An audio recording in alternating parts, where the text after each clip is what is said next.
Hello guys, welcome to मेरा सल्तानी YouTube channel. So guys, आज हम बात करेंगे मध्यकालीन भारत की। और मध्यकालीन भारत में लेक्चर 1 हमारा है। इससे पहले एंशियंट हिस्ट्री को हम लोग कवर कर चुके हैं। अगर आपने वो लेक्चर नहीं देखे तो आप पिछले लेक्चर को मेरा सल्तानी यूट्यूब चैनल के प्लेलिस्ट में विजिट करके आप देख सकते हैं। सो गाइज, जिसमें आज हम बात करेंगे भारत में अरबों का आक्रमण का।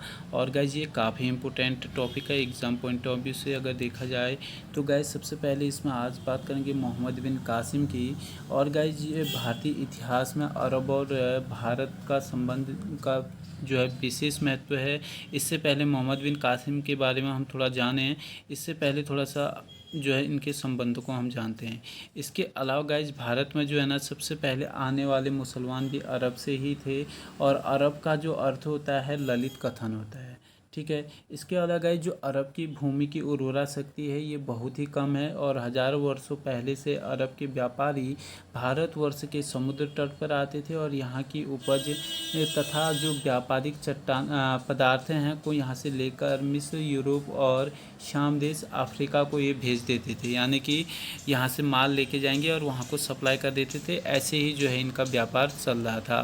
फिर बाद में जो है इन्हीं से जो है सीख कर पुर्तगाली आएंगे, अंग्रेज़ आएंगे, तो वो सब चीज़ें हम आगे समझेंगे। अच्छा, वहाँ के पदार्थों को भी ये ऐसा नहीं है कि यहाँ से ले जाते थे, वहाँ के पदार्थों को भी ये यहाँ लेके आते थे, सप्लाई करते थे। तो गाइस, ये वहाँ के पदार्थों को भी भारतवर्ष और उसके आसपास के टापुओं, चीन और जापान तक भी ले जाते थे।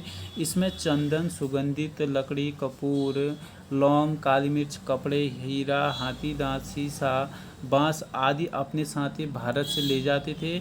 और गाइज, इस प्रकार से भारत और अरबों का जो मैत्री का संबंध था ये बहुत पुराना भी था और बहुत अच्छा भी था। लेकिन क्या ज़रूरत पड़ी इन्होंने हमला कर दिया गाइज, इसे अब आगे समझते हैं। अच्छा, हालांकि गाइस, जो अरबों की विजय का क्षेत्र था ये सुल्तान का सिंध का जो मुल्तान इलाका है, क्षेत्र है, वहाँ पर था। और अरबों द्वारा सर्वप्रथम आक्रमण 636 और 37 में हजरत उमर की खिलाफत के समय में किया गया था। हालांकि गाइज, इन प्रारंभिक आक्रमण का उद्देश्य विजय करना नहीं था, खाली लूटपाट करना था, ठीक है ना। लेकिन आगे जो है गाइज, इन्हें जो है ये जब भी करते थे इन्हें भगा दिया गया। परंतु इसके बाद भी इन्होंने आक्रमणों का सिलसिला जारी रखा। देवल, खाड़ी और बलूचिस्तान में भी इन्होंने आक्रमण किए। आगे गाइज, अल हैरिस की बात करते हैं। अल हैरिस क्या है या कौन है? तो 662 ईस्वी में अल मुल्लौ 664 ने जो है एक असफल आक्रमण किया था।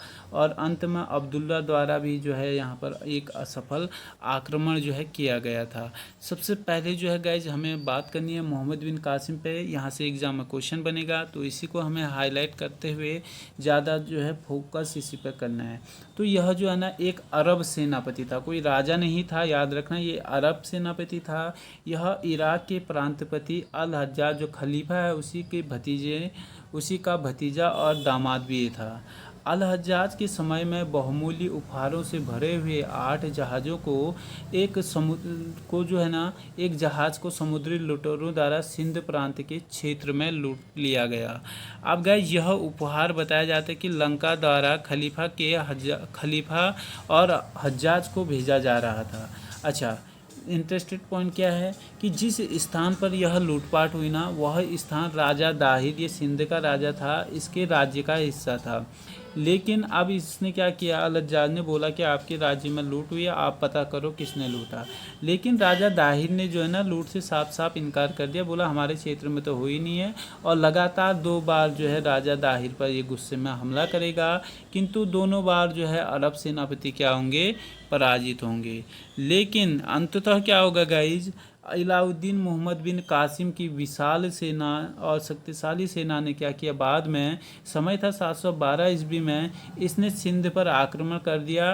और ये यहाँ पर सिंध का राजा था, राजा दाहिर। इस तरीके से जो है भारत पर पहला आक्रमण ये हो गया 712 ईस्वी में, ये सफल आक्रमण। हालांकि इससे पहले बात करते हैं देवल विजय की। गाइस, जो मोहम्मद बिन कासिम है ना, इसके द्वारा 711 में देवल पर आक्रमण किया गया। और दाहिर ने अपनी जो है दूरदर्शिता का परिचय देते हुए देवल की रक्षा नहीं की और पश्चिमी किनारों को छोड़कर पूर्वी किनारों से बचाव की लड़ाई इसने आरंभ कर दी। हालांकि गाइस दाहिर के भतीजे ने राजपूतों के साथ मिलकर किले की रक्षा करने का प्रयास किया, जिसमें वह असफल हो गया। आगे दाहिर ने नेउन की रक्षा का दायित्व एक पुरोहित को सौंपकर अपने बेटे जयसी को ब्राह्मणाबाद बुला लिया। आगे गाइस नेउन में बौद्धों की संख्या जो थी ऑलरेडी बहुत अधिक थी, जो कि प्राय बौद्ध जो होते हैं शांतिप्रिय होते हैं, इसलिए बिना युद्ध के ही नेउन दुर्ग पर अरबों का क्या हो गया, अधिकार हो गया। अब गाइज ये गलतियां राजा दाहिर ने की, तो इस तरीके से ये अब विजयी होना शुरू हो गए हैं। आगे बात करते हैं गाइज सहवान विजय की, तो यहाँ का शाक माजरा बिना युद्ध किए ही नगर छोड़कर पहले भाग गया, बोला कि इन्होंने आक्रमण कर दिया, बच पाना मुश्किल है, यहीं से भाग जाएं, तो वही है।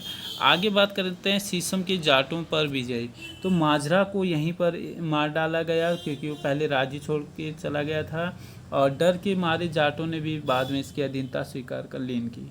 अच्छा आगे बात करते हैं गाइज राजौर ऑब्लिक ब्राह्मणाबाद का युद्ध इम्पोर्टेंट है। राजा दाहिर और मोहम्मद बिन कासिम के बीच ये होता है, और इस युद्ध में राजा दाहिर हारते हैं और मोहम्मद बिन कासिम जीत जाते हैं। होता ये है गाइज युद्ध में जो राजा दाहिर है, इनके हाथी पर जो है एक बाण चलाया जाता है, ये बाण जो है हाथी की आँख में लगता है, ठीक है ना, इससे जो है इनका रथ डगमगा जाता है, और इसी तरीके से राजा दाहिर जो बाद में यहाँ पर पराजित हो जाते हैं और मारे जाते हैं। आगे जो है गाइज इसके बेटे ने जो है राजा दाहिर के बेटे ने, इसका नाम है जयसिंह ने, राजौर का दुर्ग जो है अपनी विधवा माँ के भरोसे छोड़कर ये भी ब्राह्मणाबाद चला गया। अब राजा दाहिर की पत्नी ने बाद में जो है स्वयं को अग्निकुंड में जला दिया। जब ब्राह्मणाबाद का युद्ध हुआ तो इस युद्ध में जयसिंह और मोहम्मद बिन कासिम की लड़ाई होती है, तो जयसिंह यहाँ भी पराजित होंगे और मोहम्मद बिन कासिम इस तरीके से यहाँ पर जीत जाएंगे। किंतु विश्वासघात के कारण वह पराजित हुआ था। कौन?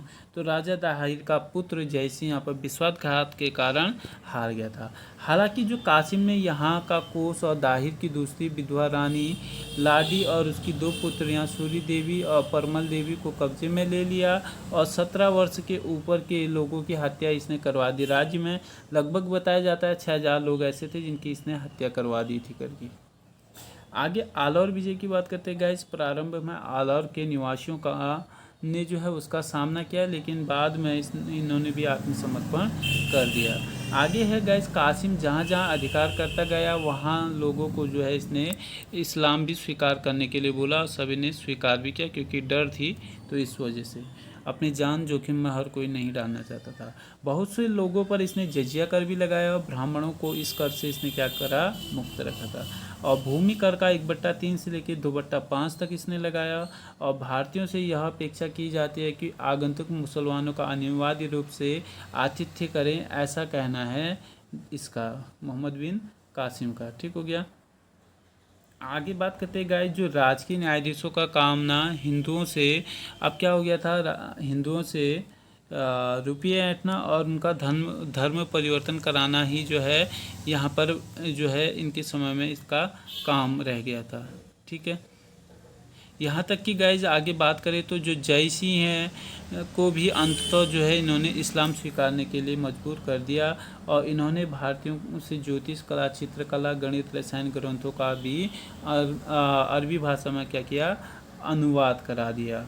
आगे गाइज मोहम्मद बिन कासिम जो है ना ये भारत में अरब साम्राज्य के आगे विस्तार की तैयारी कर ही रहा था कि इसी बीच जो अल हज्जाज वहाँ खलीफा इसकी मृत्यु हो गई। अब इसकी मृत्यु हो गई तो इसके पश्चात जो है इसका छोटा भाई सुलेमान जो है अगला खलीफा बन जाता है, और उसने इस विजय अभियान को मोहम्मद बिन कासिम के क्या कर दिया, इसको बोला कि वापस आ जाओ तो, ठीक है ना, इस तरीके से इसे वापस बुला लिया क्योंकि इससे बताया जाता है कि इससे उसकी ज़्यादा बनती नहीं थी करके। तो इस तरीके से गाइज ये हो गया है वापस। इसके बाद और अच्छे से डिटेल में इसको पहले देखते हैं कि भारत में तुर्कों का आक्रमण। ठीक है, तो एक है गाइज अलप्तगीन। ठीक है, ये जो है ना गजनी वंश का संस्थापक बोला जाता है। यह लगभग 10वीं शताब्दी में गजनी अफगानिस्तान में एक स्वतंत्र तुर्क राज्य की नींव को डालता है। इसके बाद इसका पुत्र आता है गाइज सुबुक्तगीन। ये तुर्कों का भारत पर प्रथम जो है आक्रमण इसी के नेतृत्व में हुआ था और अफगानिस्तान के राजा जयपाल का युद्ध भी इससे हुआ था। अंततः बाद में संधि होगी। इसकी राजधानी थी क्या? वह हिंद। वही मोहम्मद गजनवी की गाइस बात करें तो इसने कुल 17 बार आक्रमण किया। यह यामनी वंश का था। भारत में 17 बार आक्रमण किया। उद्देश्य इसका भी लूटपाट करना और धन प्राप्ति करना था और सुल्तान की उपाधि धारण करने वाला एकमात्र तुर्क शासक ही था। सो गाइज इसको जो है हम फिर से बाद में जो है एक अलग टॉपिक में कवर करेंगे नेक्स्ट लेक्चर में। तुर्कों का भारत पर आक्रमण या भारत में तुर्कों का आक्रमण, इसको नेक्स्ट पार्ट में फिर से अच्छे से समझेंगे। और इस लेक्चर को यहीं पर क्लोज करेंगे। इस लेक्चर अगर पसंद आया है तो आप इसे लाइक कमेंट और शेयर जरूर करें। Thank you guys.